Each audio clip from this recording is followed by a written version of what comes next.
Happy Sabbath po ulit. Pwede ba Tagalog na lang?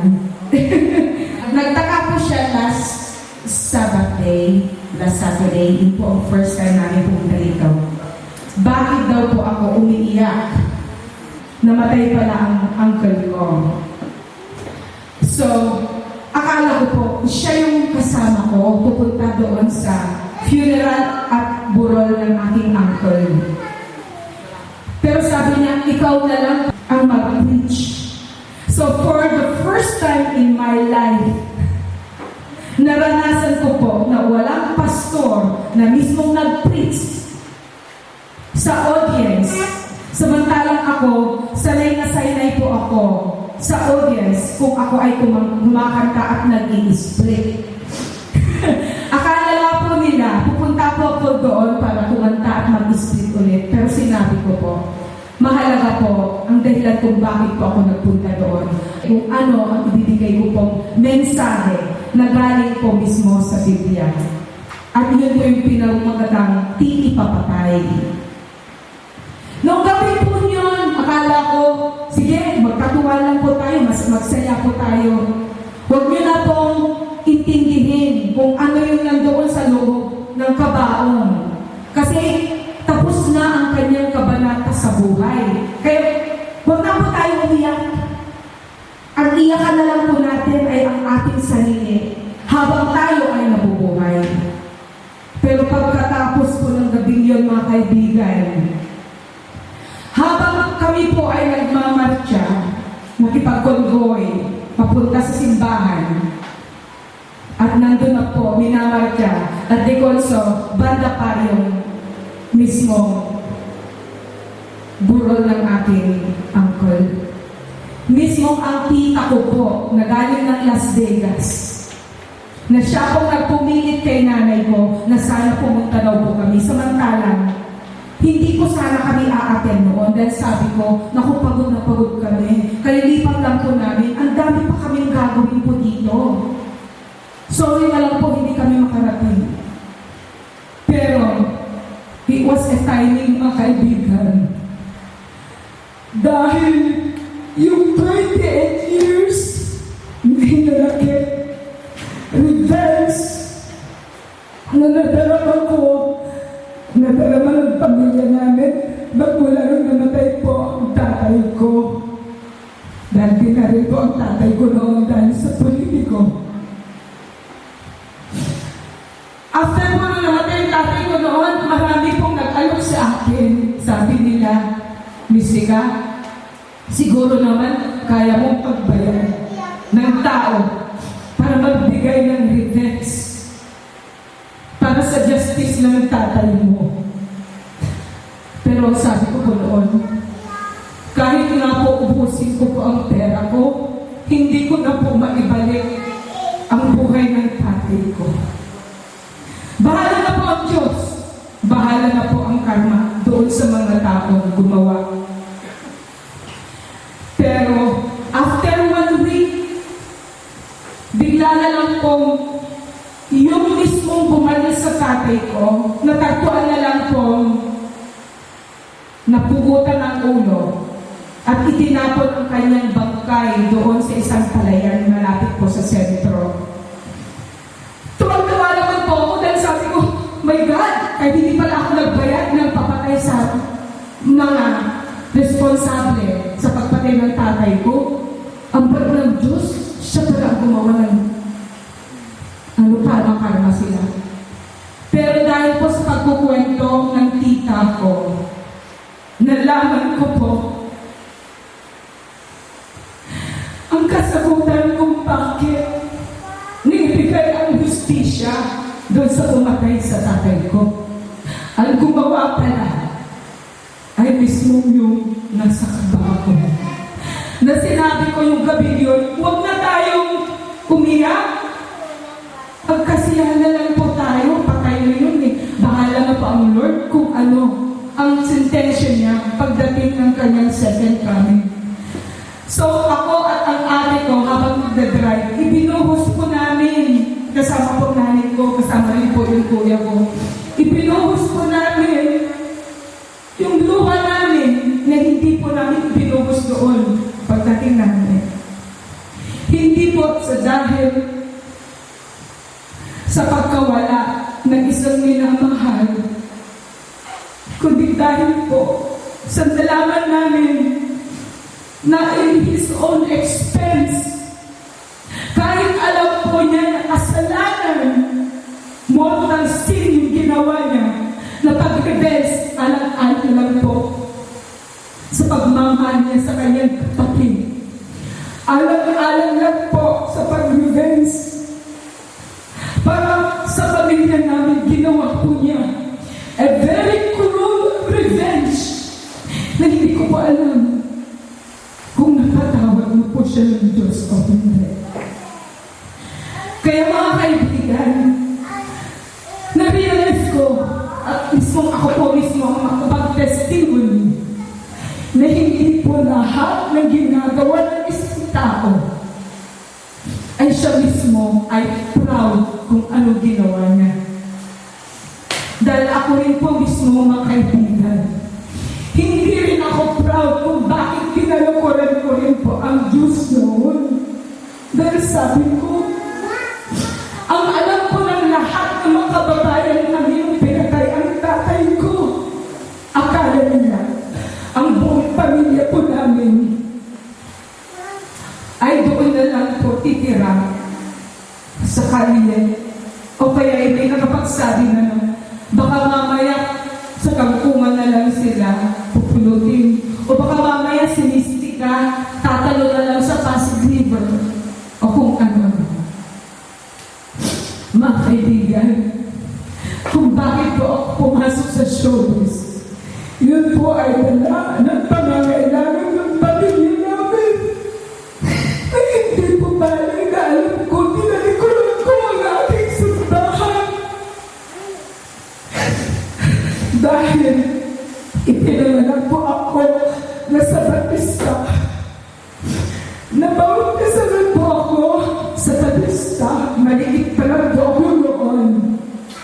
Ako po ang tagakanta noon sa aming simbahan. At tuwing ako kakanta, napapaluha po ako.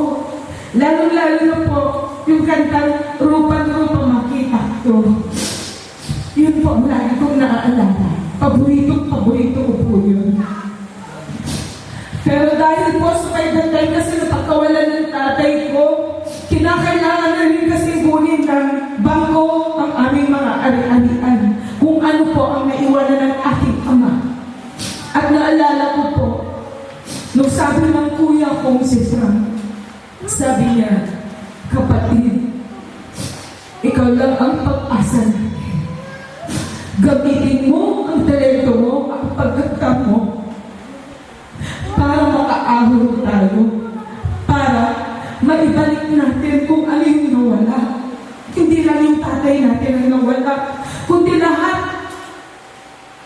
Kaya ba tayo mga kaibigan, hindi ito bale, nandoon kami ng kuya ko sa Maynila, na parang nawawala ng mga anghel. Nandoon palakad-lakad po kami sa Rojas Boulevard at ito'y hindi ko po ikinahihiya. Na every time po na bumabalik-balik po ako doon sa Rojas Boulevard ngayon para magpakain sa mga bata, ang sinasabi ko po sa kanila, huwag kayong mag-alala. Hindi lang iisa ang panahon. Who knows balang araw? Nandito kayo ngayon. Nandito kayo naglalatag lang. Natutulog lang dito. Pero balang araw, titiranan kayo sa isang mansyon na katulad ko. Yun ang lagi ko pong ina-explain sa kanila. Dahil, katulad po ng sabi ng Lord na I determine kung kahit saan ka titira. Di po ba? Sinabi ng ganon. I determine kung ilan ang bilang ng iyong mga buhok, lahat yun. Nakatadhana po lahat yun. Pero sabi ko, Lord, kung na-determine mo kung saan ako titira, Lord, oo, ngayon, dito muna ako. Dito muna naglalatag po muna kami. Pero Lord, di po ba pwede? Nakikiusap po ako. Nailayuan mo naman po ako dito. Siguro there's a place somewhere that I deserve better than this place. At At hindi po ako nagkamali. Kahit alam ko pong sa ibang paraan po ako naghanap buhay, alam ko pong hindi po ako pinabayaan ng Lord. Marami po yung mga pagkakataon na instead inobey ko kung ano ang kagustuhan niya, sinaway ko po lahat ang mga yun. There were times also na sabi ko, oo nga Lord, ang sarap pala dito, sabi ko. Pero bakit? Hindi ako nakakaipon. Biglang rumangya ang buhay ko, lahat nandun, lahat. Pero mamaya biglang nawawala. Sabi ko, Lord, bakit? Hindi naman pala ako masaya dito. Lahat po ginawa ko. Kung saan po ako napunta, hanggang sa ng ibang bansa, dahil akala ko, I wanted to take a rest. Dahil sabi ko sa showbiz, naranasan ko na yun eh. Napaghirapan ko na rin kung gaano sumikat. Napaghirapan ko na rin kung paano umistik-istik. Hanggang sa akala ko, mag-asawa na lang po ako sa ibang bansa. Pero it didn't work. So I didn't have any choice, mga kaibigan, kundi bumalik ulit dito sa Pilipinas.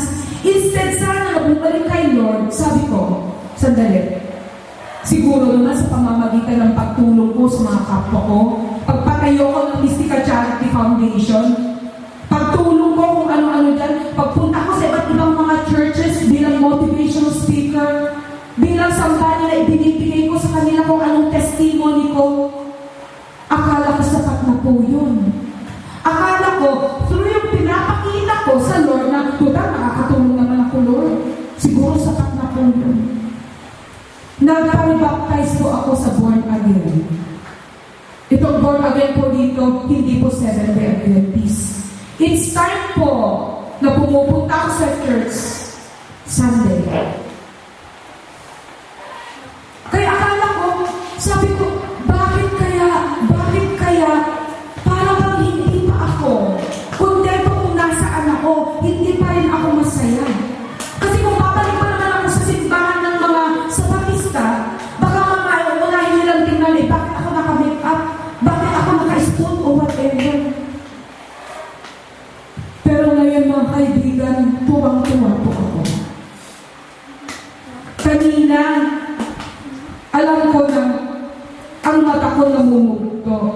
Sabi ko, naku, ang pangit-pangit ng mata ko, paano kaya ito? And then I realized ko, sandali lang. Ito lang ang simbahan pala na they don't care kung naka-make up ka, kung maganda ka o hindi. So sabi ko, tama! Na-realize ko kung gaano po ka-importante ngayon ang Sabatista, ang Seventh-day Adventist Church, na kahit hindi pa ako maganda, kahit hindi pa ako sinistika, mas ina-appreciate nila kung may make up ako man o wala. Na-appreciate nila kung ano yung totoo kong pagmumukha.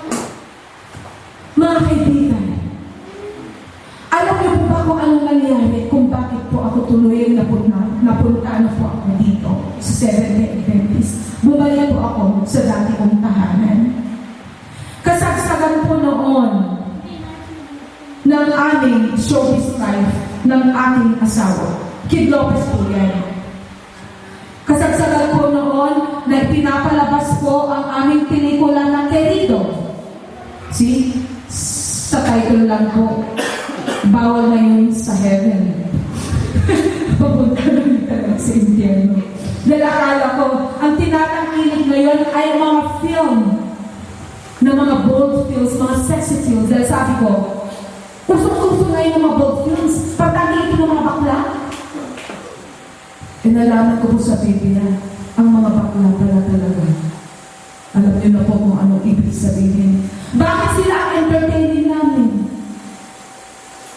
Hanggang sa dumating na po yung panahon na nalaginip po ako. Nung una, mga nakaputi.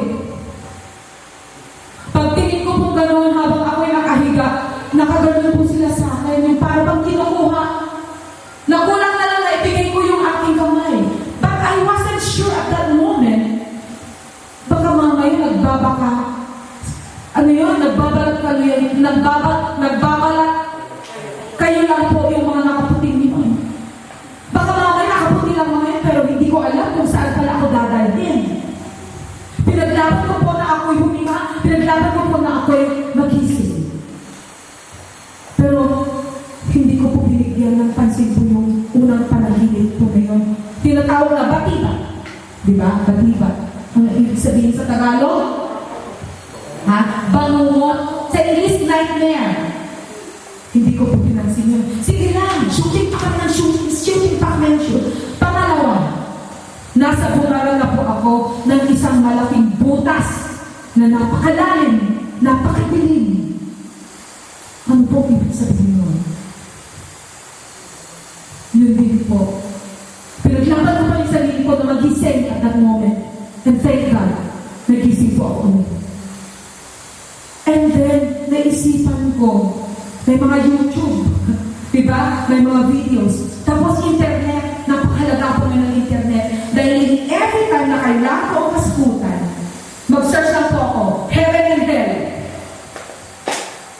Habang nakabukas po yung volume ko, at pinapanood po namin ng asawa ko about Heaven and Hell, para kumokontra po yung isang bombilya. Every time na nilalakasan ko po, nagbibling-bling-bling din po yun, na parang kumokontra. Sabi ko, ano kayo ibig sabihin? Hanggang sa dumating po yung pangatlong panaginip, eto na po. Isang maliit po na bata, nakahubad. Nasa labas po ako. Bigla ko lumingon sa tabi ko, nakahubad na bata. Pagkatapos, itinuloy yung langit. Pagtulog sa langit, nagpakita po ang tulog sa langit. Bumulang tapos sa akin, pagkatapos biglang sumabog. Kung ano po yung takot ko lagi, sa kulong at kidlat, wala pong katumbas yung takot na nadarama ko at that time. Na talagang nung sumabog na po yung tulog talaga, Lord! Lord! Hindi ko na po maipakita yung mukha. Hindi ko na po maipakita yung mukha ko. At nagkataon po na talagang timing, itong asawa ko, tumawag po from the gym. Hindi naman po siya tumatawag sa akin every time na nasa gym po siya. Busy-busy siya sa pag-gym. At that time, narinig na, ano nangyayari sa'yo? Parang hindi ko makahinga. Ano po iniiyakan mo? Sabi ko, umuwi ka na ngayon din, umuwi ka na ngayon. May nangyayari sa akin, hindi ko alam. Umuwi ka ngayon din. Parang isang jet, may dumating po siya. Hindi o kalay, ganun kabilis. Mamay-maya. Ikinuwento ko po sa kanya mga kaibigan ko ano nangyari sa akin. At habang ikinukwento ko about sa bata, at pagtulog ko na, yung bata pinag-tinuloy mo ito! Biglang sumabog po yung bombilya. Ano ang ibig sabihin nun? Dahil sa reaction ko na nakita din po niya at hindi ko talaga mai-explain ng maigi dahil it takes one person na mismo sinapian din po ng magandang espiritu from the Lord ang makakaintindi lang po nito. Dahil po sa panaginip pong yun, nalaman din po namin sa kapitbahay, sinabi po ng isang security na yung kapitbahay po namin na lagi kong kinaiinisan, every time naririnig ko yung sabi ko, ang yabang naman yan. Nabangungot pala. Namatay. Kinaumagahan. So, sa feeling ko mga kaibigan, paano nga po pala kung ako ay naging katulad na nung gabing yun, yung truth na nagpakita sa akin. And that's the end of my life.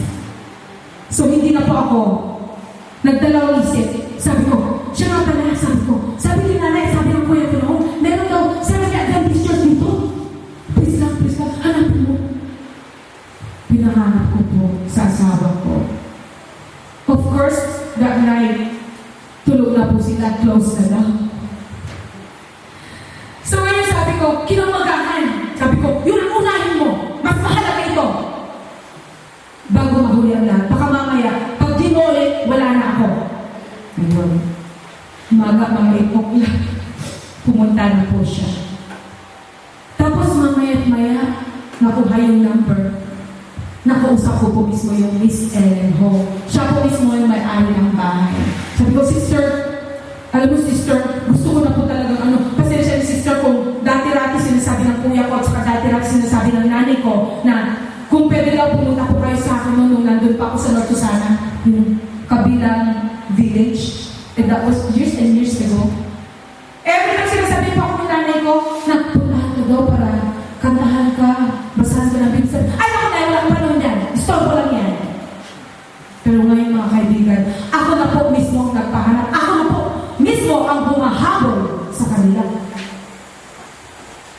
So, habang kami po yung nag-uusap at nabanggit ko po sa kanya yung aking panaginip, sabi niya, siya pala, sabi niya, mamayang gabi, and that was Thursday, mamayang gabi, meron palang, every night kasi dyan, sabi niya, si Pastor Douglas Bachelor, andito pa. So bakit hindi ka pumunta? Nandoon sa circle, malapit lang doon sa fountain. Ano po ba? Sige po, sige po. Ayun, pagdating po namin doon sa fountain, sabi ko, wala namang tao dito. Wala namang dito ang fountain. Tapos, hindi pa ako nalabit. Sabi, sobrang dami ng tao dito sa akin, maghahagila. Akala ko kasi maliit na grupo lang. So ngayon, sabi na, huwag mo na tayo umuwi. Naghanap po kami ng security. Nung nakita yung security, sabi, ay, mama, alam mo pa kung saan dito yung grupo lang ng mga Seventh-day Adventist. Dito na po saan sila lagi every 6 o'clock. Tapos sabi mo ng mismong security, sabi niya, yung truth dyan, no? Sabi, truth! Dali. My goodness. Talagang tumakbo po kami para makita po yung sinasabi ko. Sabi, paligid mo yung truth! Tumakbo po kami. Andun yung isang fountain. Ang laki palang audience, ang laki ng stage, ang laki nakakakita ng nakalagay po sa stage, the Bible of Truth! My goodness, sabi ko, ano ang ibig sabihin ng truth na yun? That was a sign. A sign to go back to the whole truth. Kaya nandito po ako ngayon mga kaibigan. Unfortunately, every time po na ikinukwento ko po, tuwing kinukunan po ako ng statement kung bakit tinalikulan ko na po ang showbiz. Kung bakit dalawa po kami ng asawa ko, bakit po namin kapwa tinalikuran po ang showbiz. It's very sad na every time na inistorya ko po itong testimonial na to na napakahalaga po sa akin na sana malaman po ng buong madla sa buong mundo, dinidilit po nila. Ine-edit po nila. Kaya na-realize ko noong kapalahunan ko po sa showbiz, kung meron po akong issue na talagang kontrobersyal, masama, pinagpipistahan po nila. Pero ngayon po, na meron akong napakahalagang testimonial na isinare sa kanila, ni isa wala pong gustong makinig. Ni isa na wala pong gustong mailagay sa TV kung ano po ang testimonial na yun. Kaya nagpapasalamat po ako mga kaibigan. Sa panahon ito, pinagbigyan po ako na ibigay po itong testimonial na ito.